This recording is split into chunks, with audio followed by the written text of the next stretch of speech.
Everybody come on, come on. Word, word, yeah. I'll snap the neck of a rapper actually acting like he's madder than Rabbit when he's past his limit, madder than ever. Rough as shelter cause it's helter skelter. People are screaming and nobody's willing to help you. You're helpless and I'm incredible like the Hulk is. Alright. How's everybody doing? My name is Andre. Call me Cassie Stray. First episode of what I would like to call Data, Grayson, and the Autobot. The first Autobot I got with you today. Introduce yourself. What's up, everybody? It's Hostile Roger, Pimp Fried Rice,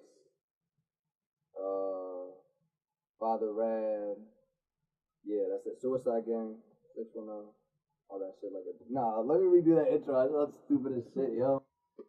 Hostile Roger, Pimp Fried Rice, Father Rad, everybody's favorite rapper and producer. What's up, everybody? Suicide Gang. Yeah, so what we're gonna do today is we're gonna ask my boy Roger over here a couple questions, get to know him a little bit, get him, you know. So we're gonna ask him a couple weird ass questions. First question: if you were an animal, what would you be and what would your name be?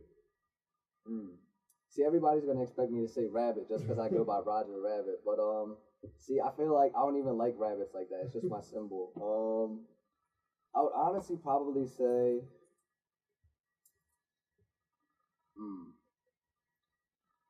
that's a tough one. I would probably say a hippo. Alright. Just because them motherfuckers are sturdy as shit, yo. They can withstand bullets, they're fast, they can eat small kids. You kill more people than lions do? Exactly. They're some crazy animals. They are. What would your name be? This would be the part that turns you into like either like that fucked up like Roger Hippo. Roger the Hippo? Yeah, I'd be like a children's book character. It's Roger the Hippo. You might want to hold on to that. Nickelodeon, watch out. Alright. Question number 2. If Timmy Turner wished for a burner that holds 16 rounds and there's 130 people walking and there's 2 shots per people, how many wishes would Timmy Turner need to kill everybody walking? I don't know, but I kind of want to hear that song now, yo. People wishing for a burner. Kill everybody walk. That nigga, he need to cancel his roots for that. Yeah, that's like, yo, watch out. Designer's gonna be crazy. He's a good artist, yo. Fuck, y'all niggas be saying like all the old niggas can't fuck with Designer. I fuck with Designer. Thunder. Designer's really breathes my spirit. He's gonna come up with if that's an animal I would be, not like a literal panda, I would be Designer. Because that man's an animal, yo. Answer that is 4. Wait, that was a legitimate math question? Okay. 4 is like... Oh, shit. Alright. Here, if you listen to 3 albums for the rest of your life, what would they be? You talking rapper, any genre? Any genre. Any genre, okay.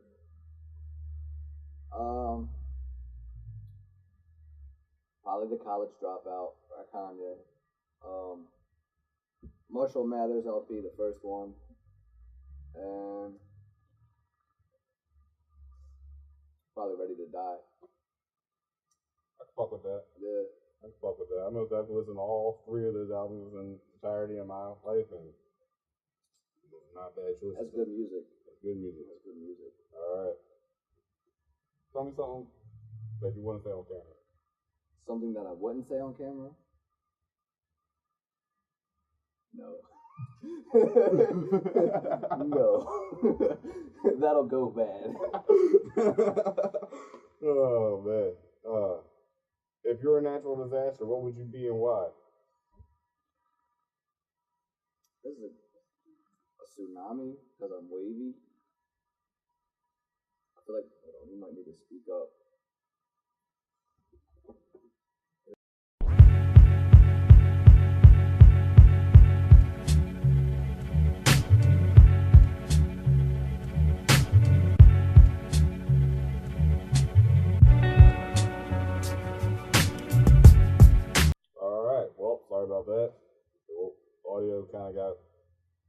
jacked who the F up. Yeah, we just gotta talk about it. So, we're going to keep going on. Next question we got here is, so where did Jarrett Stong, right? Yeah, No R? no art. No R? No R like Roger? Oh, shit, is that where the Roger comes from? Yeah, Okay. the art that people think of my name. Okay. So yeah, where did Jarrett Stong, where did his story begin? 1973, small town in Wisconsin. That's what I'm talking about, man. No, I'm from Royersford. It's a small little town, kind of by Pottstown, which is outside of Philly. It's like Pennsylvania. really close to Valley Forge, like that George Washington Park. Yeah. I'm 15. Yeah, it's not that far.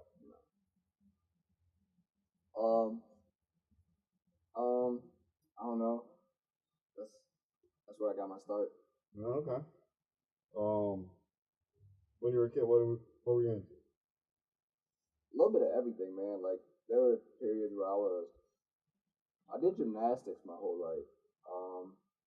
Like I did that probably from when I was 7 till 18. Yeah, 7 to 18. And but I was into a lot of different stuff. Like I did a period where I was an artist. Like I was selling like pictures and stuff to like people, paintings, holding little art shows and stuff. There was a point where I was a magician. I used to go around Pennsylvania with some friends and like do children's shows where we would be magicians and stuff. And yeah, we would make a little bit of money doing that. It was kind of fun too. We were getting just like CPA. There was a point where I told myself I was gonna be a professional bike rider, and I used to like try and build ramps and do stuff like that. That didn't really go too well. Yeah. Pretty sure broken bones later. I've done that. Yep. I put my whole entire bottom jaw on my upper lip. That was it. Yeah, I had a bike land on me. I tried to flip in the air. It stopped like halfway. The bike came down, basically crushed me. I thought I died for like 6 minutes. Oh, you was doing some extra work. Yeah, just some complete extra shit. Like like I should not be alive right now, probably. Oh, fuck. But you were doing magic? Yeah, I did magic. Like card tricks? Card tricks. I could make my finger, like the thumb trick. Okay. Levitating stuff. Making stuff disappear, reappear. Little gag tricks, Got you. Little Yeah. bar tricks? Yeah. Alright, got you. So when was it that you got into music? Well, I took piano as a kid when I was like 7. My parents forced me to, and I absolutely hated it. I never thought I would do anything with music. And I started playing bass guitar at 16. Alright, well, I started writing lyrics for like rap and stuff probably about 13, started dabbling with it, but I really got serious, like recording at like 18, 19. I really got into it, but I was doing like the whole Friends Basement thing at 16. We were in there, had a couple songs, but if you would hear the me back then and the me now, you'd be like, that's not the same person. I sounded basically like the carbon copy of Meek Mill. Oh, shit. Right? Yeah, it was some weird shit. That's wild. I wouldn't expect that to be real with you. Exactly. Like, It was some complete style biting. Like, yeah. when was this? I was 16, so 4 years ago, what is that, 2012? Alright. That was the last thing you wanted to do before World ended was rap like Meek Mill? Yeah, I was trying, give me a rollie. Alright. I was like, I'm a boss. That's actually a great segue into this next question. So, in this generation right now, it seems like they kind of straying away from lyricism. Right. Like, the newer artists, the younger artists. But you seem to be more of a lyricist. Why do you seem to gravitate towards that more? Man, this topic's gonna run me off for 40 minutes. I like words. I'm obsessed with words. I try and tell people this. Like, they'll be talking to me, and like, they'll say a word, and I'll just get hung up on it. Like, in my head start running off like, oh, this rhymes with that, this rhymes with that, this rhymes with that, da. Ooh, there's a double entendre, I could pull this in there, but this makes me, like, you'll be talking about, like, fucking, oh, let's go to Wendy's to get a cheeseburger. You'll say cheeseburger, that'll make me think of a time when I worked at Wendy's, fucking, somebody's car came, and I'm thinking about, oh, I have a car that's this color, blue, this, and all of a sudden I'm thinking about the sky, and you're talking about cheeseburgers, and that all happened in, like, 3 seconds, and it's like, I got a fast mind, so why not talk fast, put it in a rap, I don't know, I just like words, and it's like the lyricism comes from. I feel like up to this point, I haven't really had meaning to my lyrics. It's kind of just been like good wordplay, good stuff like that. But I feel like I'm trying to change that. I'm trying to be on a new. Bring the wordplay in with the actual experience. So it's going to be, I don't know, a different type of lyricism. So. All right. I don't know if that really answers your question. No, it gets in there, you know. Because I understand the whole entire wanting to break down words to like the simplest form and then recreate them in a complicated way kind of situation. It's just like, I don't know, like, it's more interesting to me when somebody's like saying some shit that you got to think about. Like, there'll be moments when I'm sitting in the car and I'll be like just driving, and I'll be like sit with somebody in the car listening to music. And I'll be like, hold on, stop, pause the music real quick. I'll get real excited. Be like, did you hear that? And they'll be like, what? Like just listening to the actual song. I'm hearing like every word the person's saying, and like I'm like, look, they just said a double entendre. Like, for example, there's this one, what was it? Eminem line I'm listening to. He said, I quit Chicken Head's Cold Turkey, and that's where most of my anger was based. And I was like, oh shit, and I quit, stopped the radio, and I was like, did you hear that? And they were like, what? I was like, he said, I quit Chicken Head's Cold Turkey. He said, chicken, turkey, that's two birds, all right? Right there. But Chicken Heads, that's a girl, and he quit him cold turkey. He basically saying, like, he stopped fucking with this bitch all at once, but he's also using two birds. And then he says, and that's where most of my anger was based. What do you do to a turkey when you cook it? You baste a turkey. That shit, yo, I stopped, and I was like, it just makes you think. Yeah, like that whole. Yeah, that's what I'm saying. I get really excited about words. So it's like, that's why I'm a lyricist. Like, don't get me wrong, I really focus on a beat too, because that's the producer in me. But it's like something about when somebody says something properly or just has that certain je ne sais quoi. I don't even know why I use that term, but that's how much I like words. Fuck with that. What was your first project? My first project was Roger Killed. My first project was the Soup Kitchen. Soup Kitchen. Yeah. Actually, if you want to be perfectly honest, I have some shit that nobody's heard besides like me and my friend called Eric. And E? No, like ERIK, Eric, and it's basically the Chronicles of a Stoner. And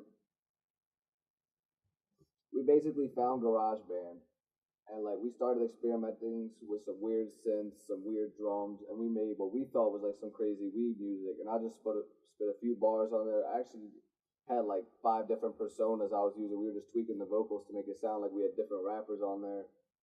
And I came up with some crazy artwork, and that was actually my first project. No one knows about that, but I get really excited to talk about that. And I wish I still had that CD, but I lost it.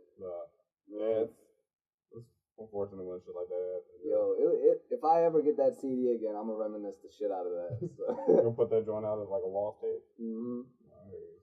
Ass quality, ass music. It's all good. That's why I first found my love for music. It's just, you learn nowadays that it's not about, like, it doesn't even have to be about the quality at first, yo.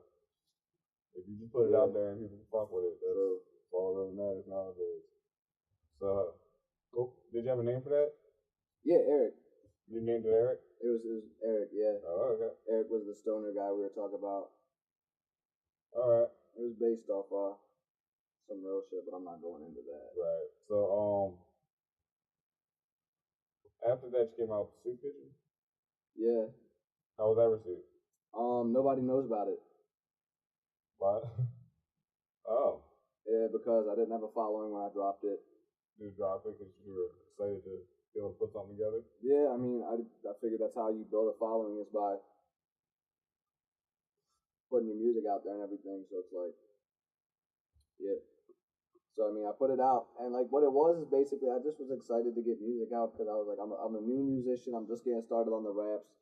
Like if you listen to it again, not great quality music. It's a lot of it was recorded in a basement at my home studio. I was still learning. I didn't even know how to engineer. I was basically just putting volumes together, and I don't know. I mean, there's nothing real like lyrical on it. It's just kind of some fun songs I put together. Like I got one called Molly Ringwald, which is a dance song. I have a music video out too. Still perform that song. I still perform that song because That honestly is one of my favorite songs off that mixtape. It's a hype song. You gotta check that one out. Molly Ringwald off the Soup Kitchen. So, you recently came out with Roger Kill Jared, not terribly long ago, right? November 2015. So yeah, last year, a couple months ago, actually, like 8 months ago. Alright, so about 2 years ago you dropped Roger Kill Jared. How did No, like 8 months ago.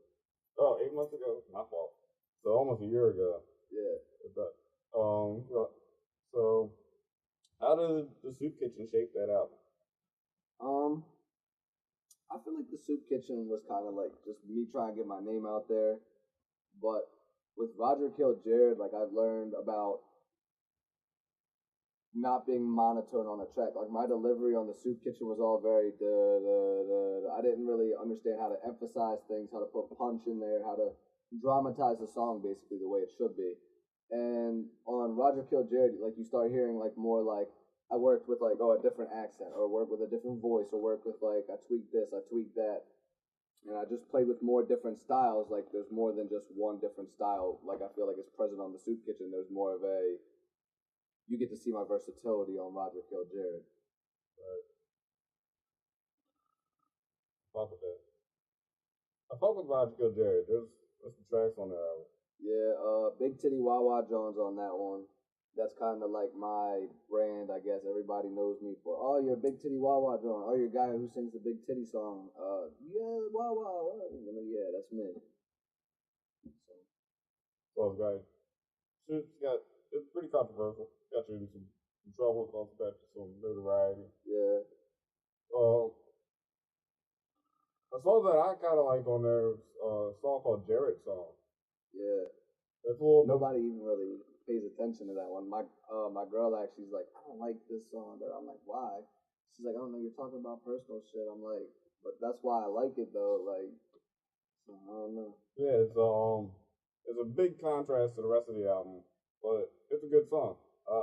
When I was coming up with these questions, I was listening to it. So. Oh, thank you, bro. Yeah. That means a lot that you listen to that one, because not a lot of people like listen to that one. Yeah, it's just like I like the shit that I like a lot of your shit, but I just like when things are different. I like the change in status quo. So Thank you. yeah, man. You also get a lot of comparisons to Eminem. I do. Yeah. People say Big Titty Wild Wild is very Eminem centric song. There's Yes. a couple other songs. There's a couple lines that people pull out. Why do you think that is? Well, in that song, because I took one of the lines directly from his movie, but that was because my cousin and me were just messing around one day, and he's like, yo, you gotta put this line in because he said that in the movie. And I mean, yeah, that obviously puts me right there on the board as a comparison, and I guess so, but I mean, I'm not the first artist to ever quote a movie. Right. But I mean, I get compared to Eminem because, yeah, a lot of my songs had an Eminem style. I was typing in on YouTube, Eminem type beat, because that's what I knew. That's what I was listening to. But I feel like as I started growing, I feel like my style started developing away from it. And as it is more so, I'm not, I feel, in any comparison to Eminem, honestly. But that's what you haven't heard yet, and you guys should be waiting to hear. But I'm going to be waiting a little bit for you guys to hear anything crazy. So. But yeah, I sounded like Eminem, so I got compared to Eminem. But that's what it is. I feel like I've grown beyond that now. Right. I took what I needed from his style, I adapted, and I learned, and I added it to my own. Right. Well, I don't know. I think it's kind of like an interesting situation with you. A little interesting situation with you because you haven't really had you have like Lil Dicky, but I think you played it safe. Like you haven't had like a really lyrical. I'm not even gonna just say white MC. You just haven't had a really lyrical MC that just says really wild, off the wall shit in a really long time. And that's who you compare it to, especially because I'm white and I guess shave my head and shit and all that. Yeah, but look, you got naturally light colored hair instead of his being blonde. Yeah, I save money. I don't gotta put bleach in this. Right. But I don't really see it being like a fucking so what? And it's just Eminem had a great run doing what he you love doing. You can see Eminem's a completely different person now, but he loved doing that shit back then. And yeah, and I think about it like this: like if you want to compare me to one of the legends in hip hop, when I'm still like a developing artist, like go ahead and compare me to a legend. Like You're gonna compare you to the Like- highest selling. yeah, if you're gonna compare me to like Lil Yachty or whoever the fuck these people are nowadays, like I don't want to hear that. Like I better quit now. But I mean, like if you're gonna compare me to like Nas, Biggie, Eminem, Jay-Z, somebody from like the heyday that's a legend, yeah, Right. I'll take it. But I mean, you're gonna hear it. It'll be different. So Hey, it's all good. yeah, man. So, what was your favorite song that you ever did? That I ever did.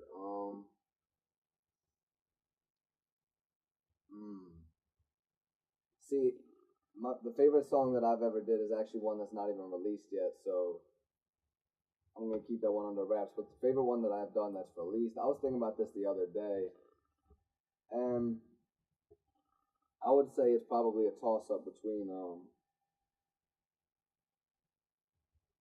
probably Terrible, which is a song with Threat Digger, which has low quality on the vocals, but I mean, if you listen to like the words in that song, like that's a pretty good song. It's a nice beat, and we do like a little back and forth type drawing. Yeah, it's a good song. Or probably Molly Ringwald, just because that appeals to so broad of an audience, and the lyrics in that song is like I really fuck with the lyrics in that song, like.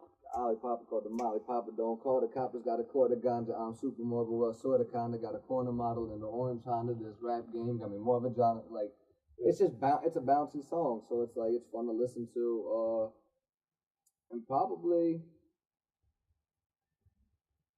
I don't know, you know what's one song I really don't, like, fuck with that I made that everybody likes? What's that? Cruising. You all like cruising? No, like, I really fuck with the chorus, like, I wrote that chorus, like, and I was like, yeah, but I feel like the verses I could do better on that. I hear you. So, I mean, like, it's a good song. It's a good song to listen to, get hyped with, but I mean, as a lyricist, Is that why you don't perform it that much? yeah, I yeah, that's why I keep it in the tuck, but it's, as a lyricist, it's I hear sea you. level game, but I mean, it's a good song, so check it out still. I fuck with that track. I'm not even gonna ask you which favorite beat is. Every time I make a beat, it's my new favorite beat. You can ask him. Every time Pimp Fried Rice touches fucking Keys, the Fruit Loops. the Fruit Loops, man. FL Studio, It's the best. FL gang, baby. Listen, I low key make bangers by my beats. Yeah, let's talk about the beat, yo. Alright, How long you been how long you been doing beats for? I've been making beats probably about a year now. But I've been doing it seriously for probably about like 3-4 months now. Okay. So, like everyday type shit, like making beats, perfecting beats, learning shit, watching videos, reading. Like, yeah. We getting like who would you say is your top, let's say 3 inspirations? That's a good question. I would probably say Dr. Dre. I'll probably say Ninth Wonder. And Scoop DeVille. Scoop DeVille. Mm-hmm. Yeah. Alright. Yeah. Why? Why you fuck with well we all understand why everybody fucks with Dre. Yeah, Dre's just a legend. I mean, Like we all understand that. you look at his story, he did rap, he did producing, he's an engineer, he's just shaped hip hop itself. And his beats are crispy. Like Snoop Dogg is somebody I listen to like every day. Like Eminem is somebody I listen to. Kendrick Lamar, Game, like I always said like Dr. Dre has like a purple bag and for talent, you know? yeah. He knows what he's doing, and that's one thing I really like about Dre is not only is he like a A1 musician, he's a businessman. Yeah, like if you Just get like the Jay-Z Drake is. if you get that Drake cosign, it's like because You're going somewhere. it's like you're not just like a normal motherfucker. Exactly. You got something. That's why I was actually I wasn't surprised when Anderson .Paak got I was surprised they was all over Compton, but I wasn't surprised they got picked up by Dre. I did not know that. I was surprised as fuck about that. But yeah. So Ninth Wonder? Yeah. He's just his sample game is crazy. And like he did songs for Jay-Z. He did songs for, pretty sure he did one for Kendrick. See, I'm not sure about all the songs he's done, but I've just seen a lot of his videos, a lot of his interviews, stuff like that, and just like a lot of his techniques with what he does, and a lot of his, just like his instrumentation and his sequencing of the songs even are just absolutely phenomenal. Yeah. But yeah, I forgot Kanye. I would put Kanye on that list probably before Scoop DeVille. Really? Yeah, definitely. Yeah, Kanye. You know Kanye has a special place in my heart. Yeah, he does. He I've works been with killing that. niggas on that lyrical shit. First Mayonnaise mayonnaise colored colored beds, beds. I got miracle whips. Yeah. It's just I don't know. It's just like he just has great bars back in the day, but he has different music now. I still fuck with his not on a music. lyrical level. It's just not a different. It's just a different type of fuck with. Yeah. It's not like something I listen to every day, all day. Exactly. Except all day. I listen all day, every day. All day. All day, nigga. How much? Yeah. What's up with Kanye for you, man? I'm not trying to get into why I like Kanye this much. Kanye's just crazy, man. Like, I've recently got introduced to Kanye. Like, it's not even like I've been listening to him for years. It's he's just crazy, man. Like, I used to put him off, like, you listen to Kanye, da-da-da, but then I checked him out, and I was like, oh, shit, like, this man as a producer is just crazy. Like, there's so much soul to his beats, so much rhythm, and the way he sequences it, and he, like, as a rapper and as a musician, composer, producer, he's just crazy, man. He just kind of has the ability to make perfect song every time. Yeah. Check out College Dropout. I've been listening to that straight for like 2 weeks right now. Right. Yeah, man. So, what you plan on doing with Pimp Fried Rice, my friend? Man, Pimp Fried Rice, what I'm trying to do right now is just... So, like the site coming, is it going to be like make that a whole nother entity? I don't know if I want to make that a whole nother entity yet, but I definitely want to start getting my beats out there. Like, if you need beats, hit me up, because I got some... Come to the studio. I'm right in Norristown. I got some crazy stuff, but I don't have a site or anything online. I probably should do that. But my beats are good. Yeah. Cool. We'll get you listening to them from now. Yeah.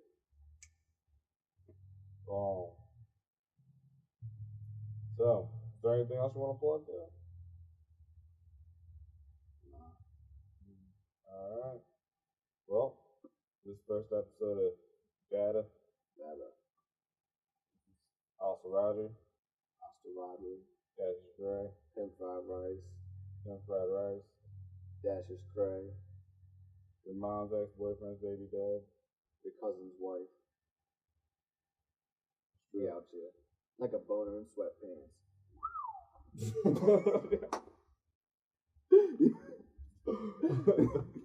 Yo. This nigga, yeah.